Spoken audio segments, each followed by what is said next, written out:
सिंध की तारीख़ ते ॻाल्हि ॿोल जे सिलसिले में और सिंधी हवा दोस्तनि साथियुनि भाउरनि ऐं भेनरुनि सां मुखातिबु आहियां। सभिनी खे मुंहिंजे तरफ़ां सलाम। अॼु पाण सिंध जी आज़ादी जे हिकु बहादुर अॻुवाण बाबति ॻाल्हि ॿोल कंदासीं। ॼाम हिबत ख़ान, घटि माण्हुनि ॿुधो हूंदो। ॼाम हिबत ख़ान सिंध जी आज़ादीअ जो बहादुर अॻुवाण हुयो, जंहिं सिंध वतन जी आज़ादीअ लाइ वॾी वेड़ कई, वॾियूं क़ुर्बानियूं ॾिनियूं। हाणे ॼाम हिबत ख़ान सिंध जी तारीख़ में हिकु अहिड़ो बहादुर अॻुवाण हो जंहिं सिंध जी आज़ादीअ लाइ पंहिंजी जान क़ुर्बान कई। टिलटीअ जे जंगे आज़ादी जेका हुई 1520 ईस्वीअ खां पोइ सिंधी ॿीहर आज़ादी लाइ मैदान में लथा ऐं अरगूननि जे लश्कर सां झालार जे मैदान में मुआदो अटकायो। हिन जंग में सिंधी लश्कर जी अॻिए हिसे जी अॻुवाणी ॼाम हिबत ख़ान कई। हाणे ही ॼाम हिबत ख़ान केरु हुयो? ॼाम हिबत ख़ान ॼाम सलाहदीन जो पुटु हुयो।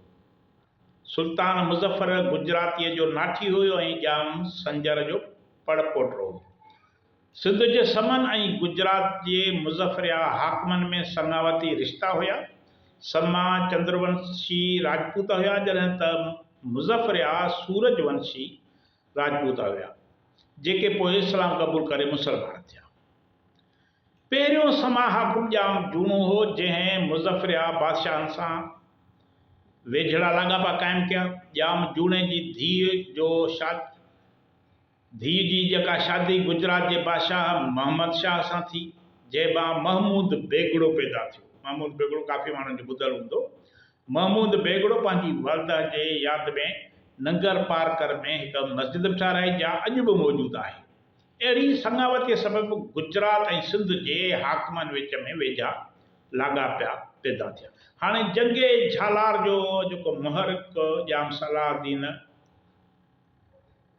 हाणे जंगे झालार जो जेको मुहरिक केरु हुयो?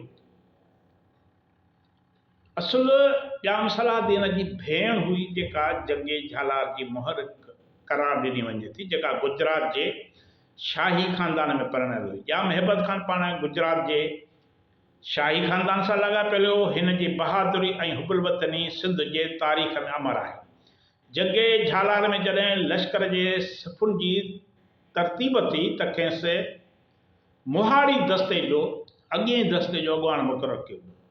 हिन बहादुरी सां विढ़ंदे पंहिंजो सिर घोरे छॾियो, सिर ॾेई सरह थियो।